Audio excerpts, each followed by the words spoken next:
Bueno, gente, buenos días, buenas tardes, buenas noches, ¿cómo están? Acá estamos con Samuel, yo soy Sergio y este es un nuevo proyecto que tenemos acá con el Centro de Evaluación Patagónico, CAP, de jóvenes, así que van a hacer preguntas, bueno, yo pregunto, él va a responder, Samuel va a responder, y a medida como van las cosas, bueno, espero que les guste, que disfruten y que aprendan.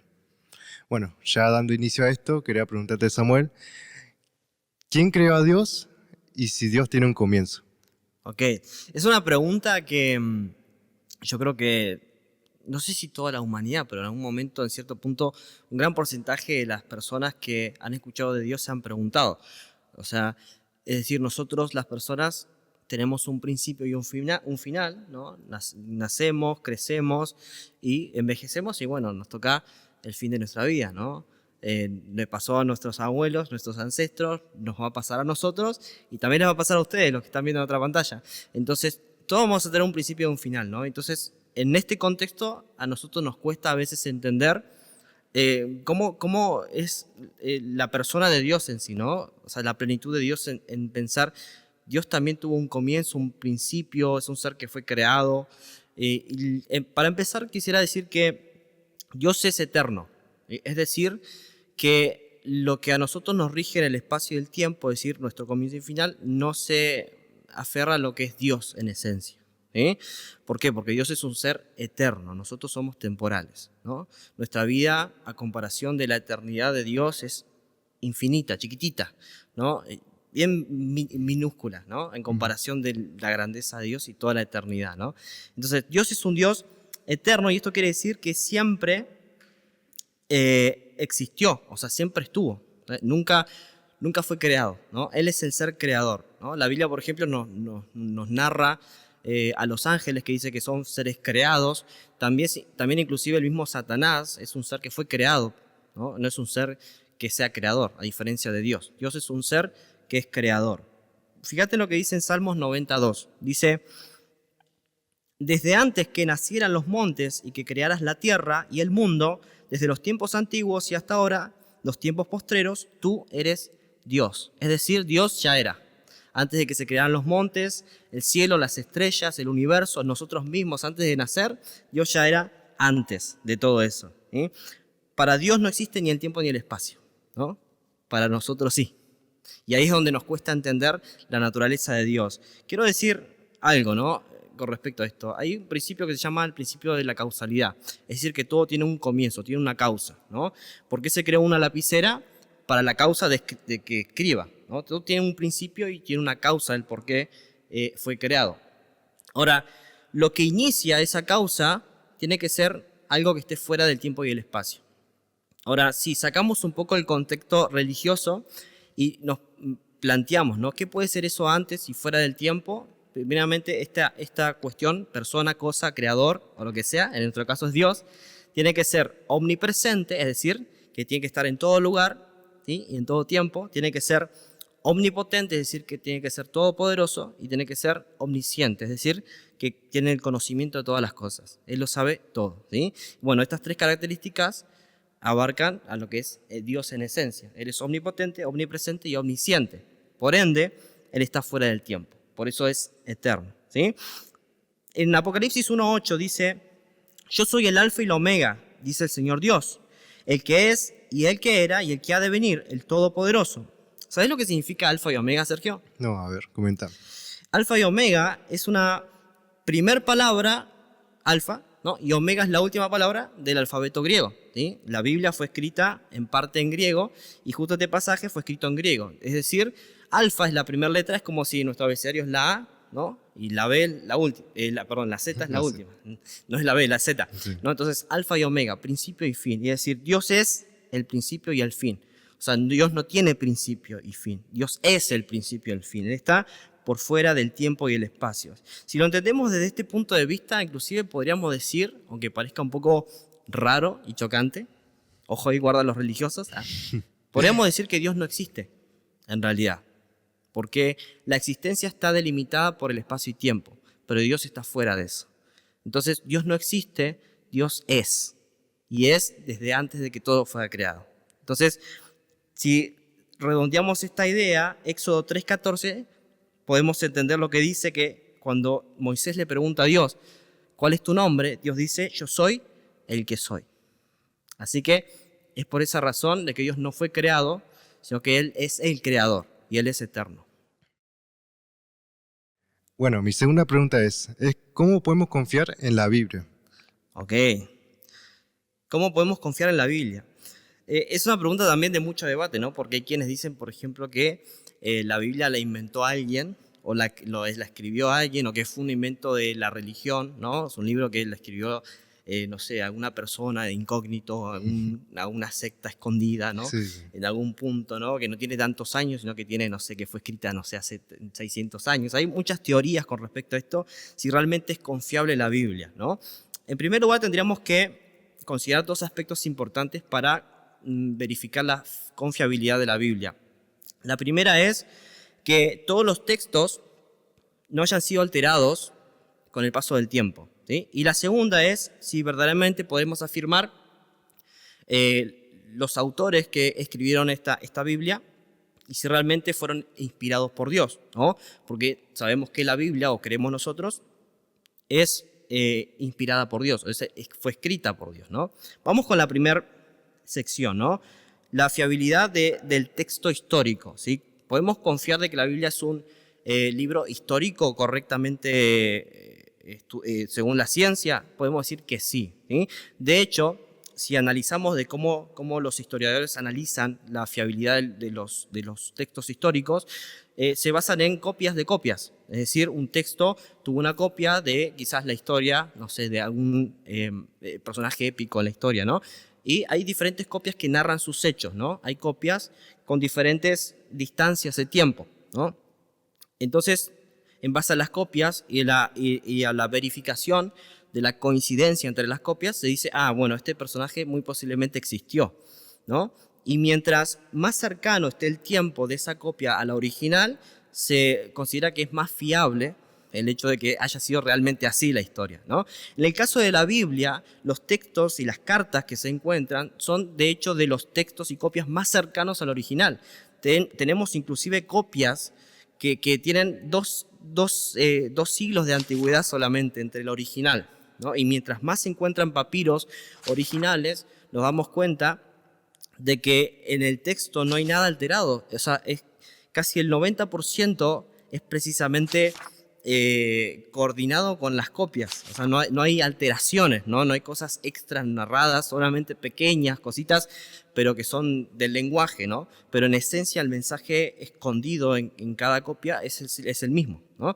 Entonces, históricamente podemos decir, sacando la religión de lado, que la Biblia es un libro 100% histórico, ¿no? Y que hay verdad en eso. Inclusive hay datos, información extra de la Biblia. O sea, hay autores, hay otros escritos griegos que narran y cuentan la historia de los evangelios, por ejemplo, y de los cristianos y de los primeros comienzos de la iglesia, que los mencionan, ¿no? Entonces, no fue inventada por una persona, ni escrita, ni creada por una sola religión, sino que son papiros, diferentes libros que fueron sido descubiertos, ¿sí?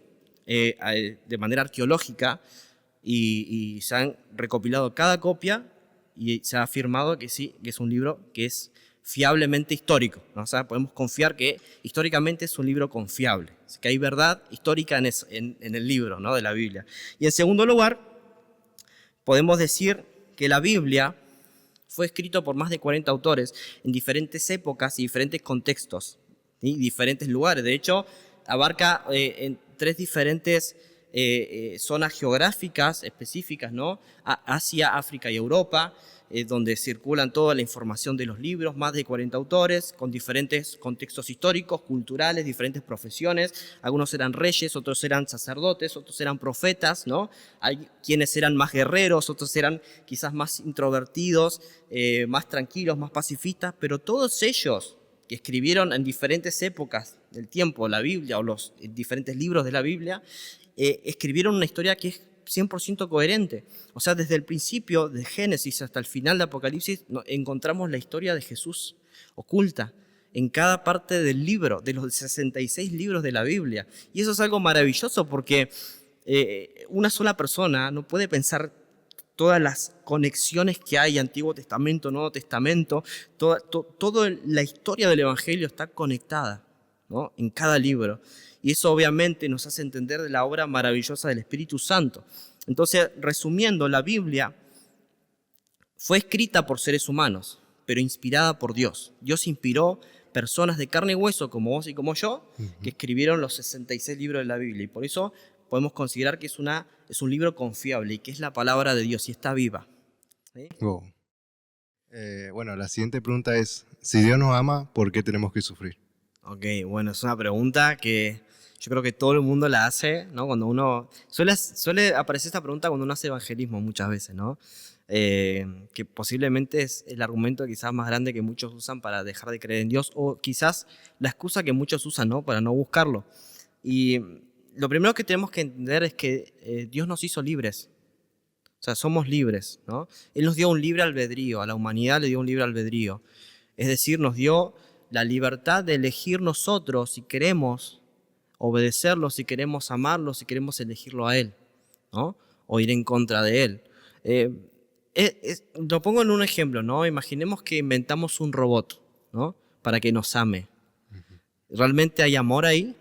O sea, ¿tiene significado el amor? ¿Vale la pena ese amor? No, porque es artificial, es fingido, ¿no? Qué horrible sería para nosotros si Dios nos creó como robots, ¿no? Para que lo amemos, ¿no? Sin cuestionarnos nada, sin hacernos preguntas, sin tomar elecciones propias, ¿no? Por eso Dios nos hizo libre a nosotros, nos dio la elección, ¿no? De querer elegirlo o no a Él, ¿no? Entonces, partiendo de esta idea, la humanidad eligió no amarlo a Dios, eligió irse en contra de Dios, rebelarse contra las leyes de Dios, rebelarse contra Él. Si vamos desde el principio en Génesis, por ejemplo, Dios puso un huerto hermoso y puso al hombre y a la mujer en ese lugar, ¿no? Y les dijo, pueden disfrutar de todo esto, pero hay una cosa que no deberían hacer, y es comer del fruto de este árbol, ¿no? Del bien y del mal, ¿no? De este no pueden comer, ¿no? ¿Por qué Dios permitió que hubiera ese árbol en primer lugar, ¿no? Uno se preguntaría eso también, ¿no?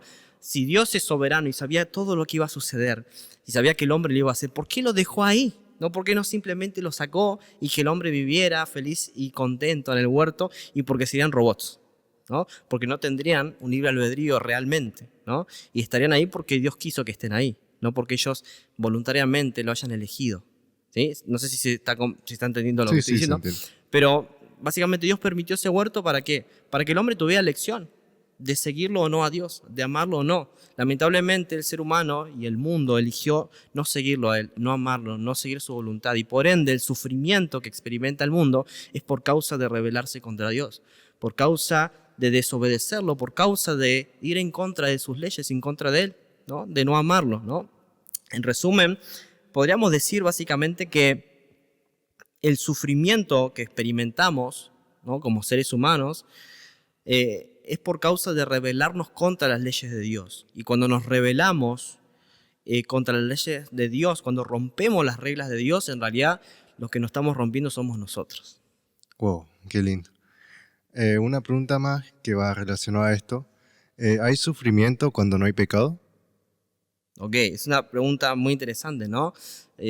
Porque lo que te planteé recién es si hay el sufrimiento que viene por causa de la desobediencia, ¿no? Por causa del pecado también del ser humano, pero hay sufrimientos que Dios ha permitido y lo encontramos en la Escritura, por ejemplo, ¿no? Tenemos un caso de Job, el libro de Job narra la historia de un hombre que era justo delante de Dios, un hombre que lo amaba a Dios, que lo obedecía, que era un hombre recto, ¿no? Era el Flanders, por así decirlo, ¿no? De la Biblia, ¿no? El mejor hombre, el hombre justo. Describe la Biblia que Job inclusive lo que hacía era hacer sacrificios por sus hijos, por si ellos pecaban delante de Dios. Era un hombre justo delante de Dios. Sin embargo, Dios permitió que padeciera una infinidad de sufrimientos, ¿no? Y en parte fue por una prueba para demostrar que a pesar de todo ese sufrimiento, Job seguía amándolo a Dios y seguía eligiéndolo, ¿no? Que lo encontramos en toda la historia de Job, ¿no? Pero Dios muchas veces permite el sufrimiento también por causa de nuestra rebeldía inclusive, ¿no? Hay personas que se alejan de Dios, lo desobedecen y Dios permite que padezcan sufrimientos para que vuelvan a acercarse nuevamente a Él.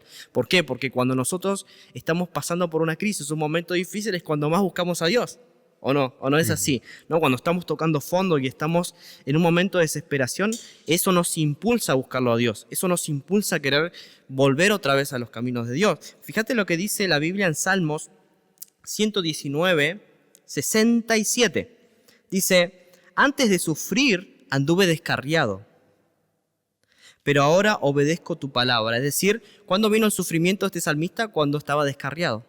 Y eso lo hizo recapacitar para volver nuevamente a los caminos de Dios. Y muchas veces Dios permite el sufrimiento para que volvamos a reconectarnos nuevamente con Él y podamos entender que no podemos hacer nada fuera de Él, ¿no? Y sin Él también. Y otro ejemplo que tengo para darte también es el que encontramos en Juan 9, del 1 al 3, ¿no? Que dice así: a su paso Jesús vio a un hombre que era ciego de nacimiento y sus discípulos le preguntaron, Rabí, ¿para qué este hombre haya nacido ciego? ¿Quién pecó? ¿Él o sus padres? Ni él pecó ni sus padres, respondió Jesús, sino que esto sucedió para que la obra de Dios se hiciera evidente en su vida. Es decir, que hay sufrimientos inclusives que tienen un propósito. Y tal vez muchos padecemos sufrimientos o dificultades en la vida y nos hemos preguntado el por qué, pero cuando nos acercamos a Dios nos damos cuenta que era parte de un propósito divino y eterno, ¿no? En este caso, este joven que tuvo esa ceguera, esa dificultad, esa crisis en su vida, fue para manifestar la gloria de Dios, para que se haga evidente el milagro de Dios en su vida, ¿no? La Biblia dice que todas las cosas le ayudan a bien a los que conforme a su propósito son llamados. Es decir, que inclusive en el sufrimiento hay propósito. Nada más que tenemos que descubrirlo cuando nos acercamos a Dios. Wow, qué lindo es escuchar eso, porque hay muchas personas que se preguntan a veces por qué están acá en este mundo. Pero bueno, espero que cuando escuchen esto sientan como esa pregunta ya esté respondida. Sí. Por ahí quiero acotar algo más, y es que el sufrimiento también nos ayuda a madurar.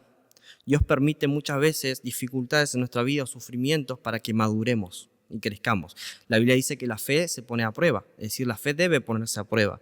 Y Dios muchas veces nos permite pasar por dificultades o adversidades, o podríamos decir, atravesar sufrimientos para que nosotros crezcamos en Él y maduremos y crezcamos a la estatura de Dios, a ser un varón perfecto. ¿Para qué?